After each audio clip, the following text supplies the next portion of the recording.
Welcome to Green Outdoors. I'm Scott. That's Cookie. And after a bit of hiatus, I'm back camping. It started to rain just as I was walking in, so I need to get my tent up pretty quickly and get everything in the tent. So I'll catch up with you in a minute.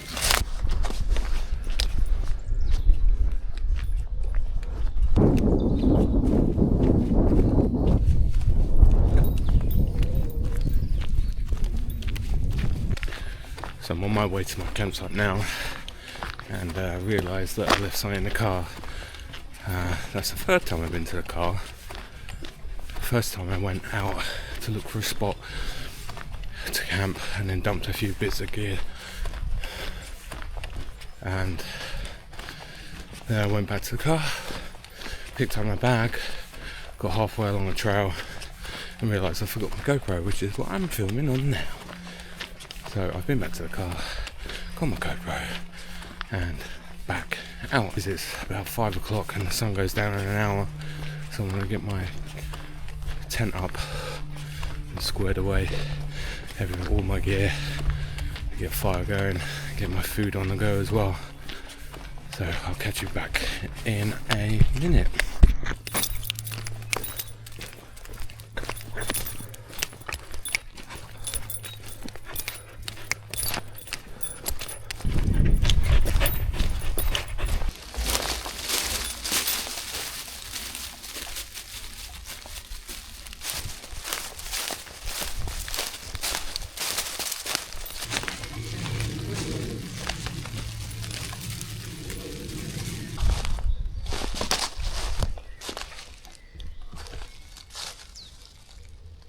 Should I put my tent? I'm in a ring of trees here, which aren't really that well packed together, so I should be alright. There shouldn't be any dead standing from what I can tell. It's just a little bit of debris on the floor. I'll just sort of scoop out the way if there's any bits and pieces on the floor like that. And just have a nice flat lay, but it's not bad actually. Cookie is eating a stick.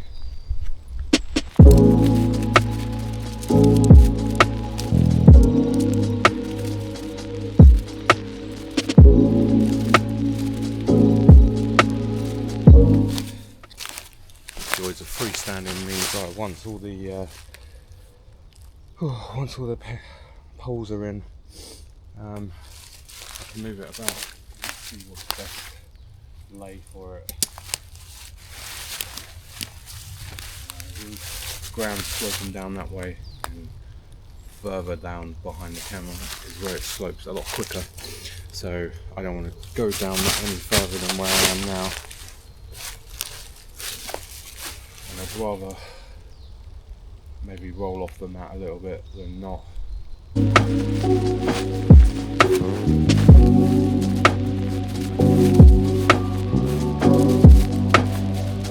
Forget the name of my tent, but as you can see here, I don't know if actually you can see, it's Raccoon 2.1, it's OEX. I've used it quite a few times now, which I think is quite a reliable tent. It's got a good ceiling inside, so you can sit up quite comfortably, lots of room for, well, it's a 2-man tent, but it's a lot of room for one person, which is good, and I quite like that. I'm just debating if to move the tent, mainly because I want a little bit of shelter, because I'm not really sure how good a spot is around here. I camped here once before with my friend Ben, and we had no interruption whatsoever, and it was in a similar area like this, where there are paths around, but it's a location where no one really comes out at night. There definitely shouldn't be any dog walkers, etc., and there's no cars, no footfall, there's no houses anywhere near really, and no one would want to really come out at night unless they're a bit silly. So I'm just judging to see where I want to put the tent without having to do too much maintenance on the floor.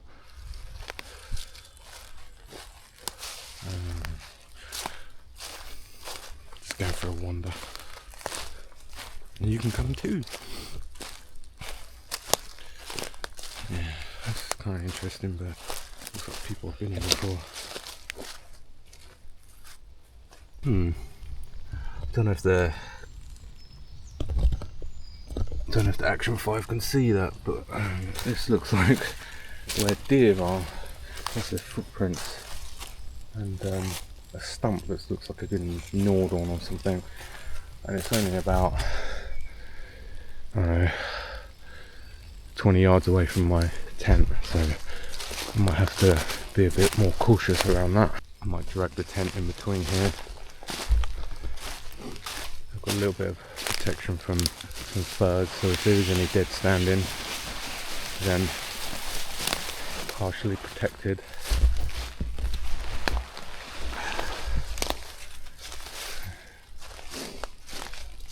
And then I can have a fire, I don't know, one way or the other, doesn't matter too much.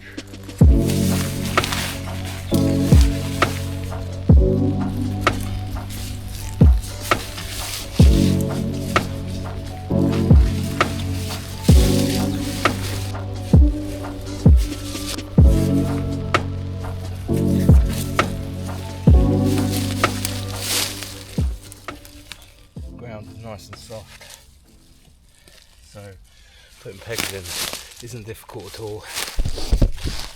However, always difficult is the fact there's lots of flint on the floor.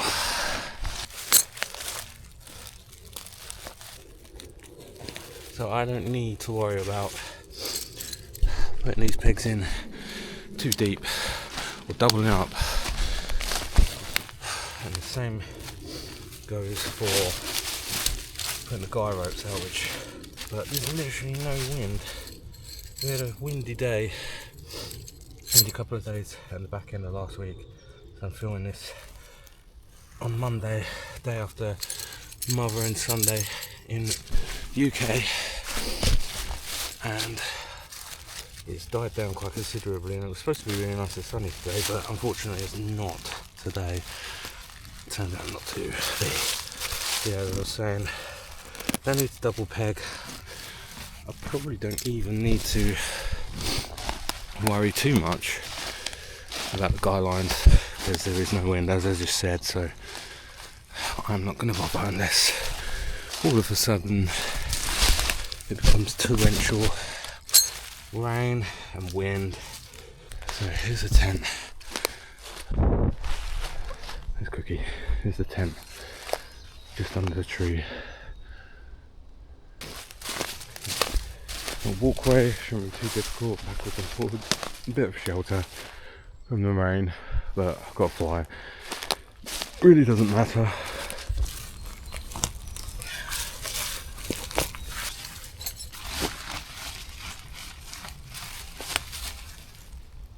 So although it doesn't actually show on camera, I'm losing light pretty quickly. It's 6:15. So the sun will go down very quickly, so I need to shove my bag into the tent, get my pegs and stuff, and I don't need to worry too much about beds. I'm going to get some wood sorted out.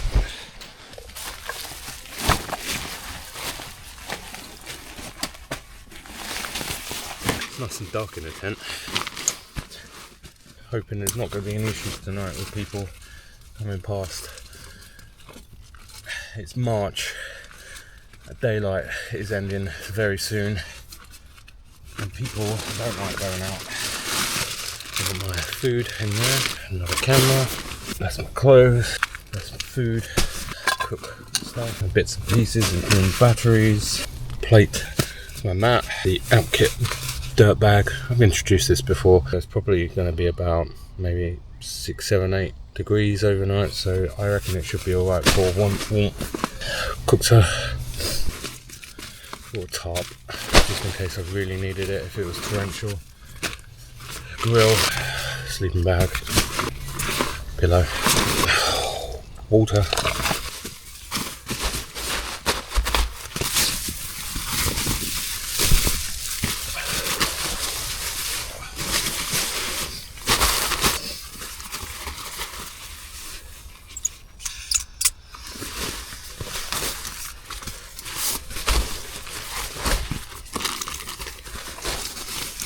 And when I first came, I did a recce over here, and I didn't want to walk everything back to the car and walk it all the way back down again.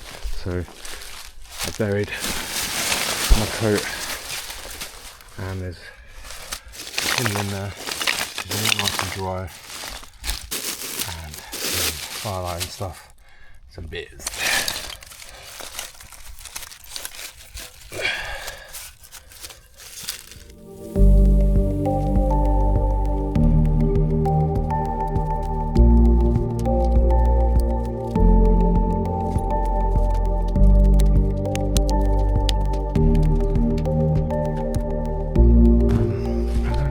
See in the distance above the tree line, there's a sunset over there, nice pinky. So in about half an hour or so it's going to be fairly dark, so it's good for double checking who's around, as you'll naturally see people with torches and stuff if there are any dog walkers, etc. So I think I'll be fairly alright. As I've said before, I think yeah, just picking up loads of wood still that's dry or dryish. As you saw, all kindling, not a massive issue. A lot of this isn't that wet. It's not rained for a few days, so I should get away with it. And then obviously with kindling, it should all dry naturally anyway. Just dragging some wood back. I don't think I've mentioned yet on camera anyway, having my brain, but tonight I'm going to do a nice bit of cooking, something different.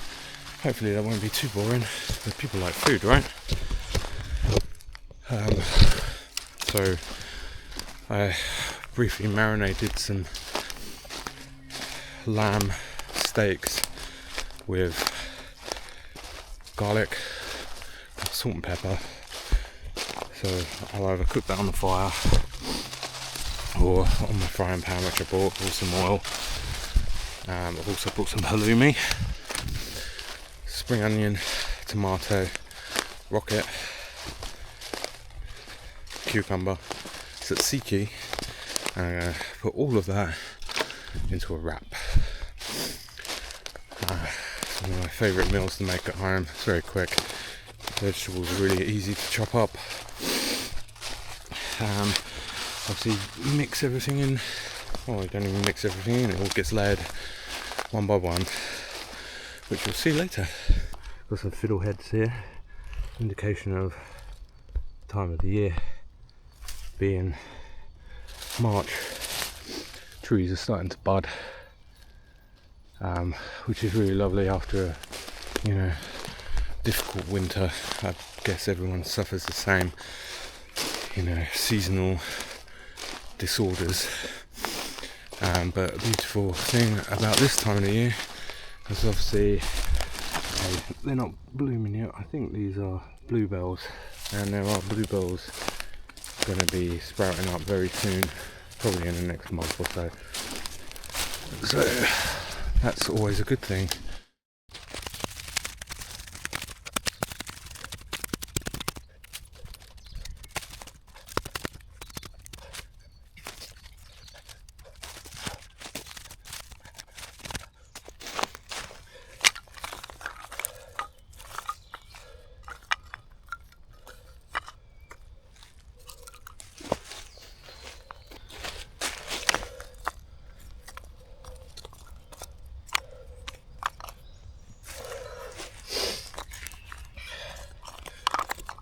So I want to get a nice base for this fire, and this is where the kindling comes in.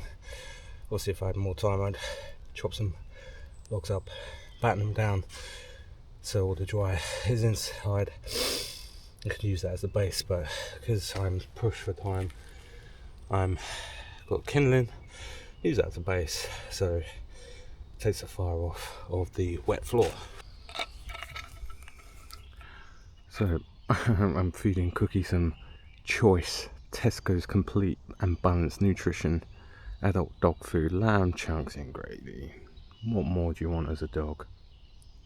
In fact, I might have some instead. Look at that punum. Look at that punum. Good paw. Good girl. Ready? Go.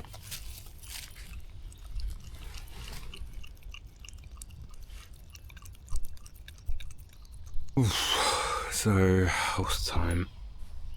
It's 6:30, and again, judging by the camera, it's not that dark, but I can tell you now the sun has gone down.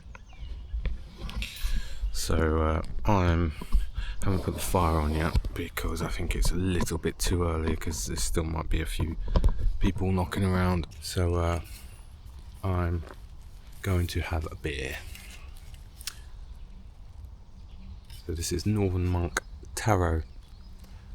It's 4.5%. It's a West Coast Pale Ale.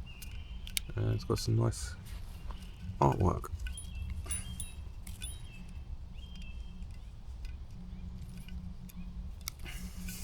So yeah, down the hatch.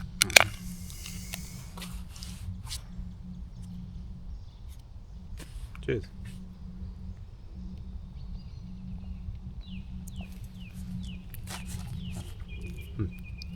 It's not bad.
So I've decided to cook not on the fire. So I'm drizzling some oil in the pan, some makeup kit bottle that I've washed out and put some oil in, keep the weight down. So halloumi, there's lamb, tzatziki, box and veg, into the wraps. As you can see in the background, the fire is going nicely. I don't need to add anything to it just yet.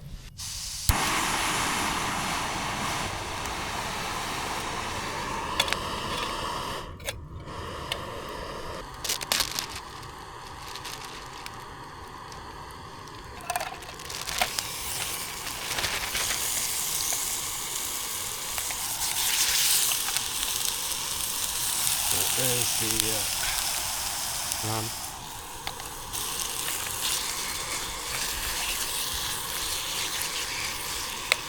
So it comes in chunks. So there's 1, 2, 3, 4, 5 chunks with one large bit. Goes on white. I'll keep flipping this every couple of minutes while that's cooking, which smells nice.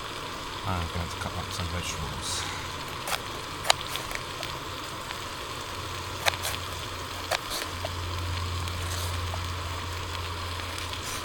Nice and thin, because I'll be eating quite a lot of wrap with my lamb. This is quite a lot of lamb.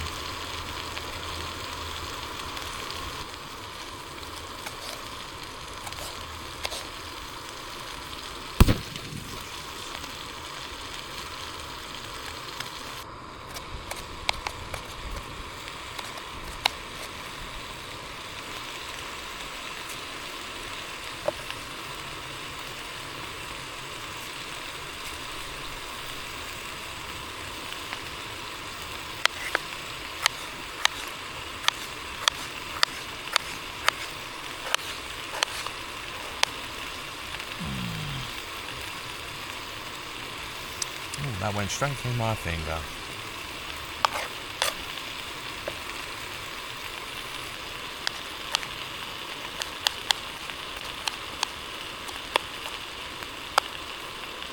That's not really a good start, is it? Cucumber from the side of blood. Lamb's not nice, though. Having an injured finger does not help when cooking. I apologise for the blood. I probably can't show them on YouTube, so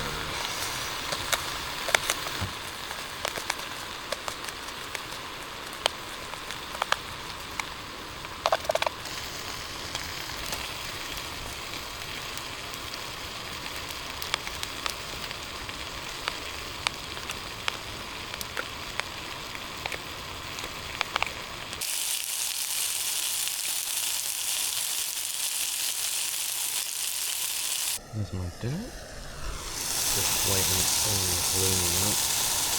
That shouldn't take too long. It's important not to burn it. I do love halloumi, but this is the issue with halloumi.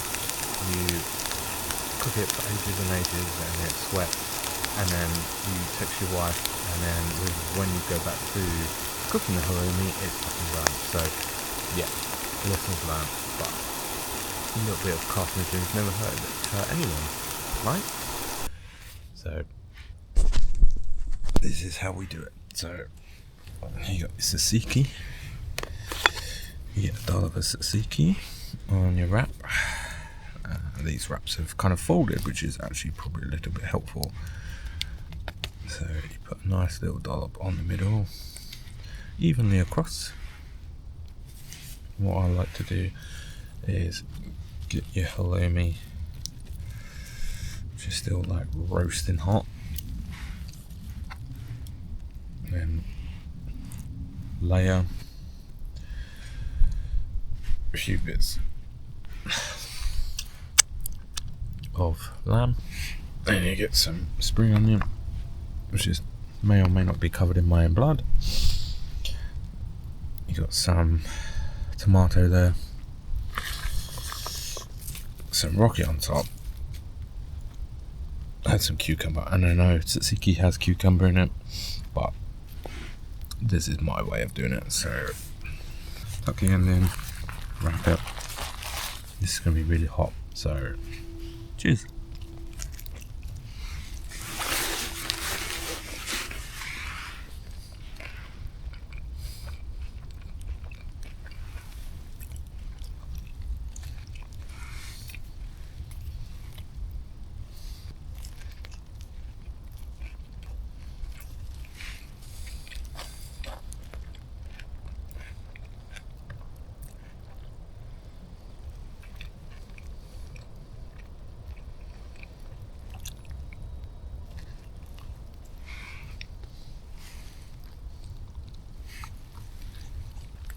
And whilst you still haven't finished your last wrap, you're already hewing up the next one.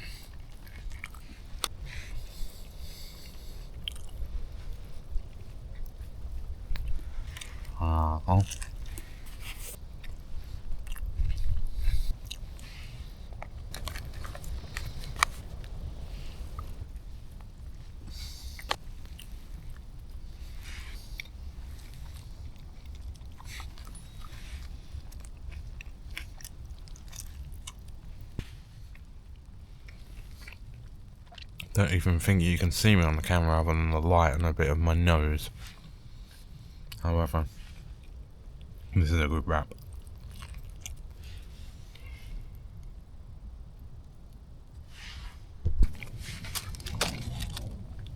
So, obviously I've been eating here, and about 2 minutes ago I heard some weird noise. It sounded like someone almost like yelling at their dog, but it was so abrupt, but it could have quite easily been an animal. It was just like, eat.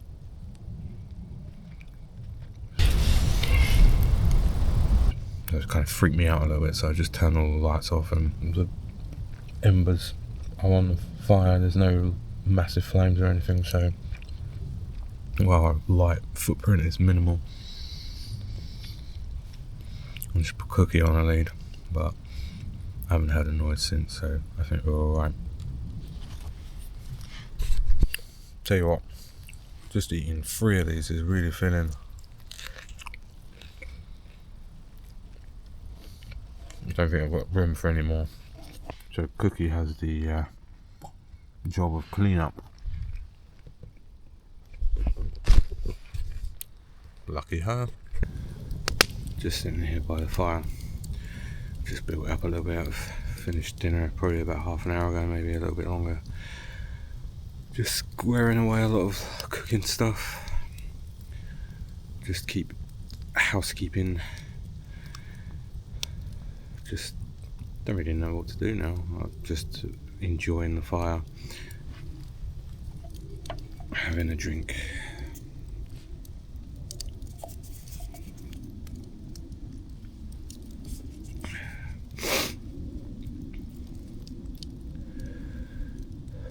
I'm glad it's March.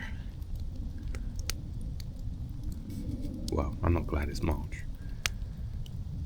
March is still a bit of a crappy month, but occasionally you get nice days.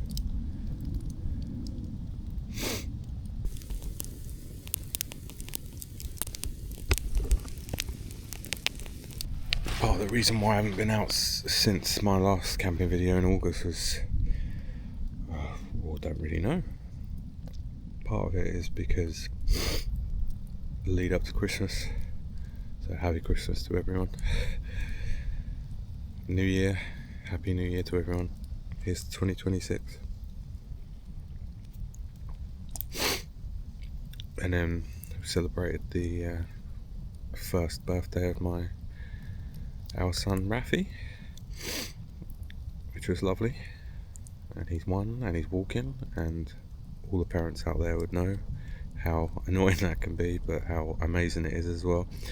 Seeing a little drunk man walk about is always quite funny. He hasn't really bumped his head or fallen down too badly at the moment, which is good. He started nursery in January, so that means he's been ill since January, pretty much on and off, which means I've been ill and my wife's been ill since January, on and off. And that's the other reason why I've not been able to film or come out or do anything like this other than walking the dogs. So there was a period where I had really bad chest infection. I was off work, I had to have antibiotics. And then Rafi, there's a spate where at the nursery there was hand, foot and mouth, chickenpox, norovirus all going round. And of course, and conjunctivitis. So of course, I got norovirus and I was really ill for a week. But the wife and Rafi weren't affected, which was great. However, Rafi did get conjunctivitis, which wasn't great, which meant I got a little bit of conjunctivitis, or probably more so pink eye.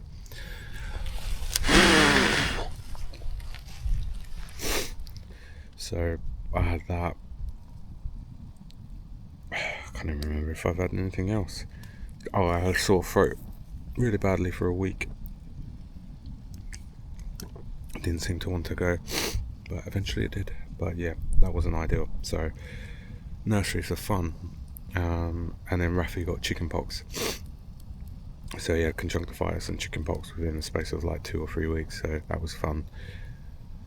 Well, say chickenpox. We're not sure if it was chickenpox or hand, foot and mouth, because the doctor wasn't adamant on which it was, but he took time off from nursery, which is even more great, to spend money on nursery and not take your child to nursery and have days off. So yeah, hopefully his immune system has built up quite a good tolerance, and he seems to be alright now, although his eyes were a bit weepy. God, I fell over.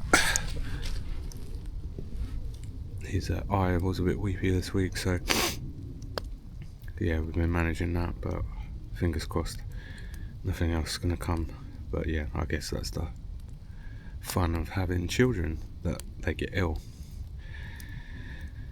and their immune systems can't take it. So yeah, that's all good fun. So yeah, good start to 2026 being ill, basically. But I'm out now, and that's all that matters. Ooh, finally. So it's 9:30. Fire's pretty much died down. Cookie's pretty much out of it, and to be fair, so am I. Very tired. Had a nice evening, nice dinner. Fire's still technically going, although it's like embers and dry wood on top pretty much, which doesn't burn very well at all. So I've pretty much been getting everything ready for squaring away, so I'm gonna go to bed. So hopefully nothing happens in the night. So I will catch you in the morning. Good night.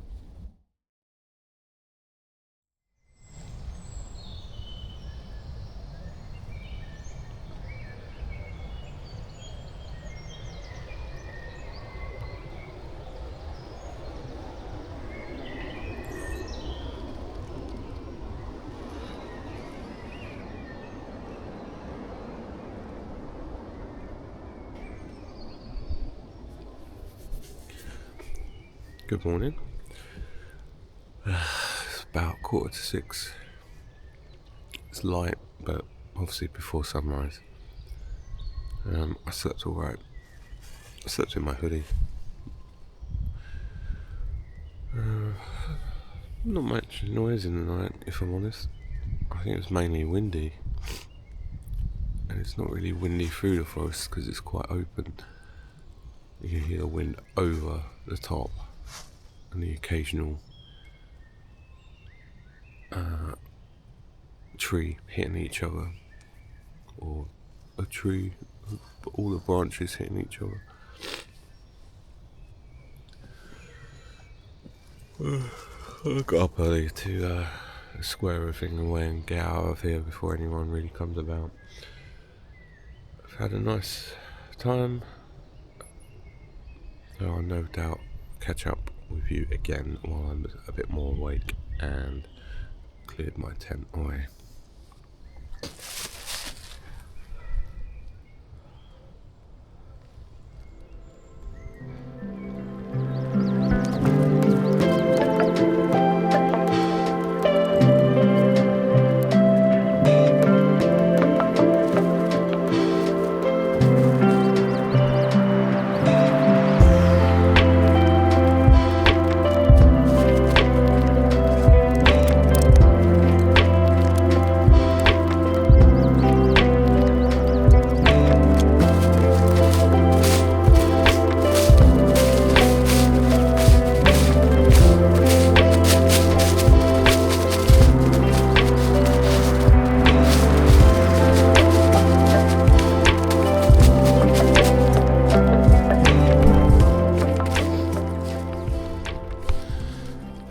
Just showing no trace, moving the fire, all the wood around ends and stuff, kicking the ash away. So yeah, I'll definitely leave no trace. Obviously there's a little bit of footprint, but there's not much I can do about that. I could go over and fluff it up, but it's just dry leaves after all. So I'm almost squared away now. Just got to put my coat on and some of my camera equipment away, and Cookie in my back rucksack, and then I'm done. I will check in when I go.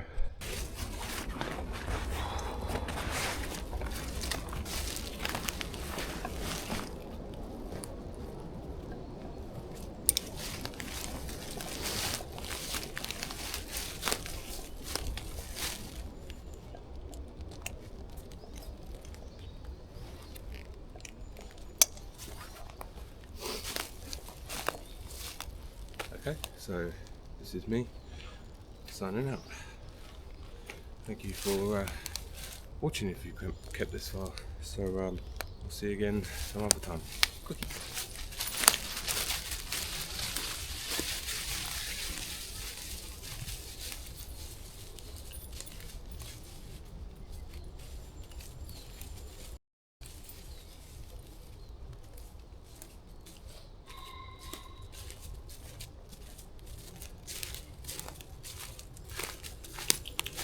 You didn't think I was going to go without my camera, did you? So I just got back to the car. It's just about to turn 7. Everything's in the car, cookies in the car, bags in the car, rubbish is in the car, boots are in the car, boots are changed, trainer's on, and I'm just about to leave. So getting up at 5:45 and being out by 7 is not too bad. It was probably about a 0.8 of a mile walk to get back to the car. So yeah, peace out.